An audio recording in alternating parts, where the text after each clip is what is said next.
ಅವರು ಅವರ ವಿರುದ್ಧ ವಜ್ರೇಶ್ ವಿರುದ್ಧ ಕಂಪ್ಲೇಂಟ್ ಕೂಡ ಮಾಡಿದ್ರು. ನಂತರ ಅವರಿಗೆ ಗೊತ್ತಾಗುತ್ತೆ ತಾನು ಪ್ರೀತಿಸಿದಂತಹ ಯುವಕ ಇಬ್ಬರು ಮಹಿಳೆಯರನ್ನ ಮದುವೆಯಾಗಿ ವಂಚನೆ ಮಾಡಿದ್ದಾನೆ, ಜೊತೆಗೆ ತನಗೂ ಕೂಡ ವಂಚಿಸ್ತಾ ಇದ್ದಾನೆ ಅಂತ ಅವರು ಆ ಕಥೆಯನ್ನು ಹೇಳ್ತಾ ಇದ್ರು. ಬನ್ನಿ ಶೈಲಜಾ ಅವರೊಂದಿಗೆ ಮಾತುಕತೆ ಮುಂದುವರಿಸೋಣ. ಶೈಲಜಾ ಅವರೇ, ತಾವು ಹೇಳ್ತಾ ಇದ್ರಿ ತಾವು ಕಂಪ್ಲೇಂಟ್ ಮಾಡಿದ್ರಿ, ಕಂಪ್ಲೇಂಟ್ ಮಾಡಾದ್ಮೇಲೆ ಆತ ಅದೆಲ್ಲವನ್ನ ಸರಿಪಡಿಸ್ಲಿಕ್ಕೆ ಅಂತೇಳಿ ಹೋದ, ದುಡ್ಡು ಕೊಟ್ಟು ಮದುವೆ ಆಗ್ತೀನಿ ತಂದ. ಆ ನಂತರ ಆ ಸಮಯದಲ್ಲಿ ಏನಾಯ್ತು ಅಂತ? ಅವಾಗ ಇನ್ನೂ ಕಂಪ್ಲೇಂಟ್ ಆಗಿರ್ಲಿಲ್ಲ ಮ್ಯಾಮ್. ಅವಾಗೇನೇನೆ ಅವರ ಚಿಕ್ಕಮ್ಮ ಅವ್ರನ್ನೆಲ್ಲ ಮಹಿಳಾ ಸಂಘ ಅಂತ ಕಳ್ಸಿದ್ರು ಮ್ಯಾಮ್. ಅವ್ರ ಫೋಟೋಸ್ ಇದೆ ನನ್ನ ಹತ್ರ, ಕಳಿಸ್ತೀನಿ ಮ್ಯಾಮ್. ಅವ್ರನ್ನೆಲ್ಲ ಕಳ್ಸಿ ಏನಂತ ಹೇಳಿದ್ರು ಅಂದ್ರೆ, ಅವರು ನಾನು ನಿಮ್ ಫ್ರೆಂಡೇ ಹೇಳಿರೋದು ನಿಮ್ ಬಗ್ಗೆ ಈ ತರ ಮೋಸ ಆಗಿದೆ ಅಂತ. ಆ ಚಪ್ಪರ್ಗೆ ನಾನು ಬುದ್ಧಿ ಕಳಿಸ್ತೀನಿ, ಅವನಿಗೆ ಒಳ್ಳೆ ಶಿಕ್ಷೆ ಆಗೋಂಗ್ ಮಾಡ್ತೀನಿ, ಹೇಳಮ್ಮ ಅಂತ ಫುಲ್ಲು ನಂಬಿಸಿದ್ರು ಮ್ಯಾಮ್. ನಂಬಿಸ್ಬಿಟ್ಟು ಏನ್ ಹೇಳಿದ್ರು ಅಂದ್ರೆ, ಸರಿ ನನ್ನ ಹತ್ರ ಇರೋ ಎವಿಡೆನ್ಸ್ ತಗೊಳಕ್ ನೋಡಿದ್ರು.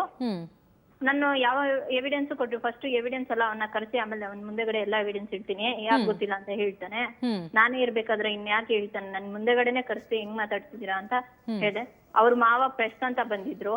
ಹೀಗೆ ಎಲ್ಲಾ ಸುಳ್ಳು, ಒಂದೊಂದ್ ಮೇಲೆ ಒಂದೊಂದು ಸುಳ್ಳು ಮ್ಯಾಮ್. ಅವರು ಎಲ್ಲಾ ಸುಳ್ಳು ಹೇಳ್ತಾನೆ ಹೋದ್ರು.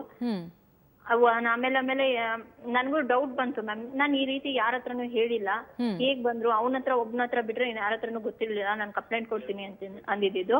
ಏನೇನ್ ಸುಳ್ಳು ಹೇಳಿದ್ರು ತಾವು? ಅಂದ್ರೆ ನಂಬೋ ರೀತಿಯಲ್ಲಿ ತರ ಅವ್ರು ಸುಳ್ಳಿನ ಕಂತೆಯಿಂದ ತಾವು ನೆನಪಿಸ್ಕೊಳ್ತಾ ಹೋದ್ರೆ ಏನೇನ್ ಹೇಳ್ತಾ ಇದ್ರು ಅಂತ?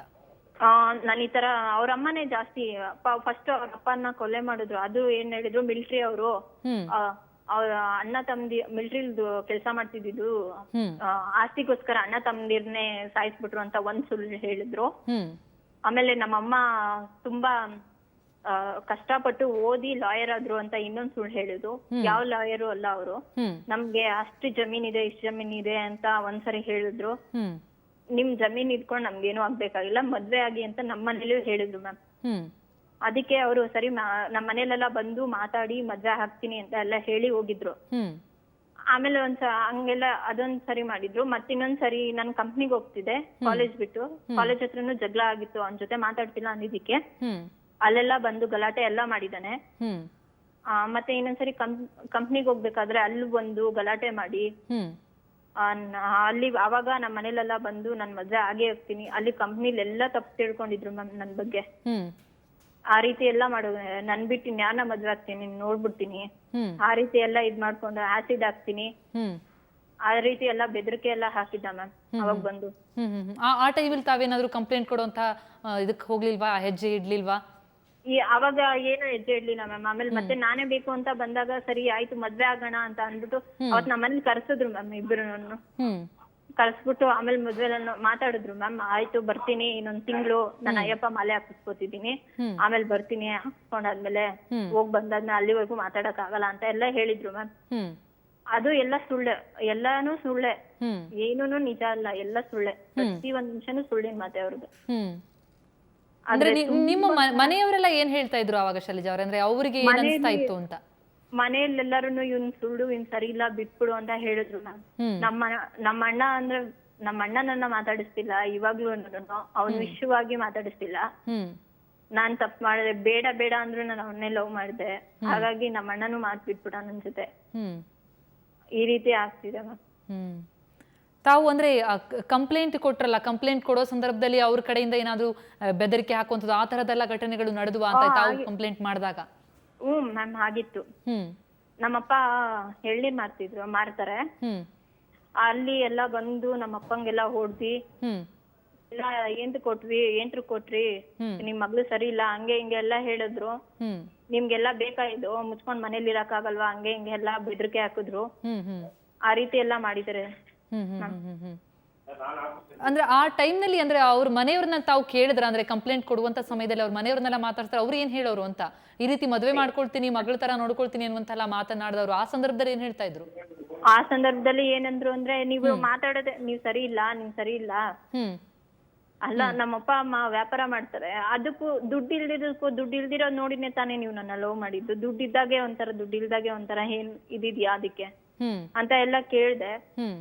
ಆಮೇಲೆ ದುಡ್ಡು ಬಂದಾದ್ಮೇಲೆ ಚೇಂಜ್ ಆಗ್ಬಿಡು, ಅದ್ಯಾವ್ದೋ ಜಮೀನ್ ದುಡ್ಡು ಬಂತಂತೆ, ಚೇಂಜ್ ಆಗ್ಬಿಟ್ರು ಅವಾಗ. ಆಮೇಲೆ ಎಲ್ಲ ದುಡ್ಡಿದ್ದಾಗೆ ಒಂಥರ, ದುಡ್ಡು ಇಲ್ದಾಗೆ ಒಂಥರ ಆ ತರ ನೋಡ್ಕೊಳಕ್ ಶುರು ಮಾಡಿದ್ರು.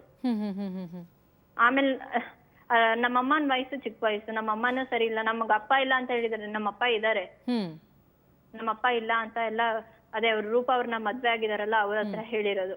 ಅವ್ರ ಅಪ್ಪ ಇಲ್ಲ, ಅವರೆಲ್ಲ ಸರಿ ಇಲ್ಲ, ಬೀದಿಗೆ ನಿಂತಿದ್ದಾರೆ, ಹಾಗೆ ಹೀಗೆ ಅಂತ ಹೇಳಿದ್ದಾರೆ ಅವ್ರ ಅಮ್ಮ ಅವರು. ಬರೀ ಎಲ್ಲವೂ ಅಂದ್ರೆ ಗಾಳಿ ಸುದ್ದಿನ ಒಂದಿಷ್ಟು ಹಬ್ಸಿ ತಮ್ಮ ಹೆಸರು ಹಾಳು ಮಾಡುವಂತ ಪ್ರಯತ್ನ ಮಾಡಿದ್ದಾರೆ. ಹಾಳ್ ಮಾಡ್ಬಿಟ್ಟಿದಾರೆ ಮ್ಯಾಮ್. ಪ್ರಯತ್ನ ಎಲ್ಲ ಹಾಳೇ ಮಾಡ್ಬಿಟ್ರು ಮ್ಯಾಮ್ ಫುಲ್ಲು.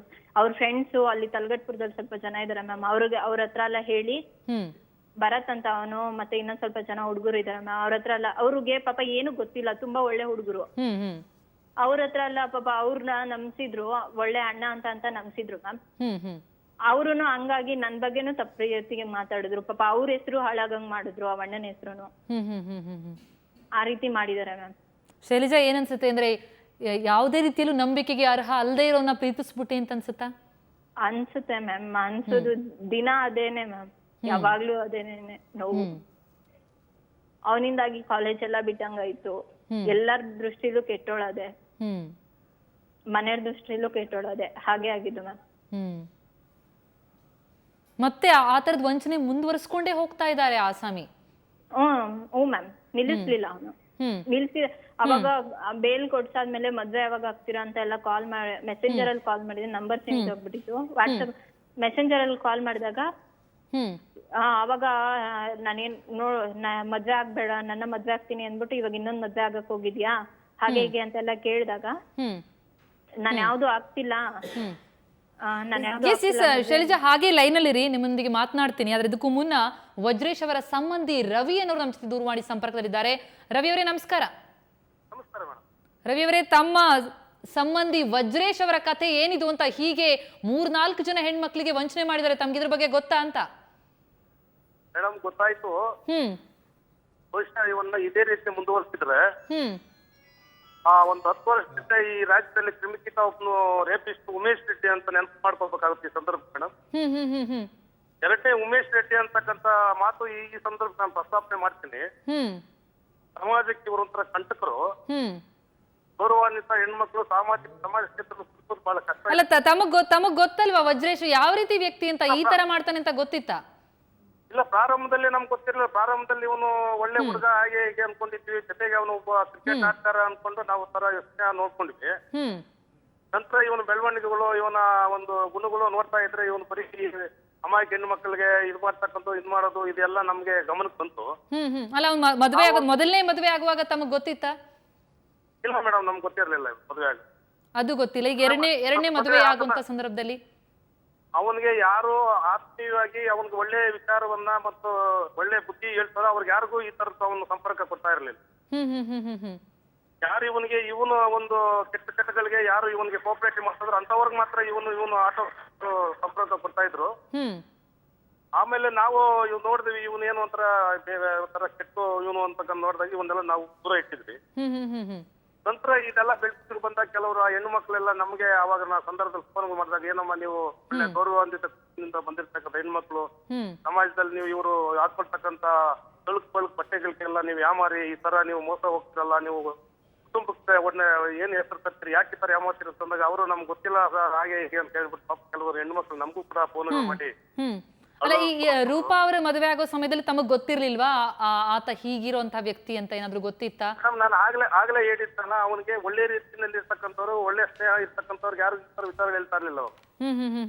ಯಾಕಂದ್ರೆ ಎಲ್ಲಿ ಇವನು ವಿಷಯಗಳು ಬೇರೆಯವ್ರು ಬಿಡ್ತಾರ ಅನ್ನೋ ಒಂದು ಉದ್ದೇಶ ನಮ್ಗೆ ಯಾವ್ದನ್ನು ಇವನು ಗೌಪ್ಯವಾಗಿ ಇರ್ತಾ ಇದ್ದ. ಅಂದ್ರೆ ರೂಪಾ ಅವರ ಮದುವೆ ಆಗುವಂತ ವಿಚಾರ ಕೂಡ ತಮಗ್ ಗೊತ್ತಿರ್ಲಿಲ್ವಾ? ಯಾವ್ದು ಗೊತ್ತಿರ್ಲಿಲ್ಲ. ಇವನು ಯಾವುದೇ ವಿಚಾರ ತಿಳಿಸ್ತಾ ಇರ್ಲಿಲ್ಲ. ನಮ್ ಕಣ್ಣು ಮುಂದೆ ಏನಾದ್ರು ಗೊತ್ತಾದಾಗ ನಾವ್ ಏನಾದ್ರು ನೇರವಾಗಿ ಕೇಳ್ತಾ ಇದ್ವಿ. ಸಮಾಜದಲ್ಲಿ ಹೆಣ್ಮಕ್ಳು ಇದಾರೆ, ನಿಮ್ಗೂ ಒಂದು ತಾಯಿ ಅನ್ನೋದು ಹೆಣ್ಣು ಇರುತ್ತೆ, ಸ್ವಲ್ಪ ನಾಳೆ ನಿಮ್ಗೆ ಇರ್ತಕ್ಕಂಥ ಮಗು ಹೆಣ್ಣು, ಅದು ಬೆಳೆದು ದೊಡ್ಡವರಾದಾಗ ಅದು ನೀವು ಅರ್ಥ ಮಾಡ್ಬೇಕಂತ ನಾವ್ ಹೇಳಿದಾಗ ನಮಗೆಲ್ಲ ಸಂಪರ್ಕ ಬಿಟ್ಟಿದ್ದಾವ. ಅಂದ್ರೆ ನೀವು ಈ ಹುಡುಗಿರಿಗೆ, ಅಂದ್ರೆ ಪಾಪ ಇವರು ಮದುವೆಯಾಗಿ ಇವ್ರ ಜೊತೆ ಆಟ ಆಡ್ತಾ ಇರುವಂತದ್ದು ಆ ವ್ಯಕ್ತಿ, ಹಾಗಾಗಿ ಎಲ್ಲೋ ಒಂದ್ ಕಡೆ ಇವರಿಗೆ ಆ ವಿಷಯ ಮುಟ್ಸುವಂತ ಕಾರ್ಯ ಯಾರು ಆಗ್ತಿತ್ತ ಅಂತ ತಮ್ಗೆ ಗೊತ್ತಿದ್ರೆ?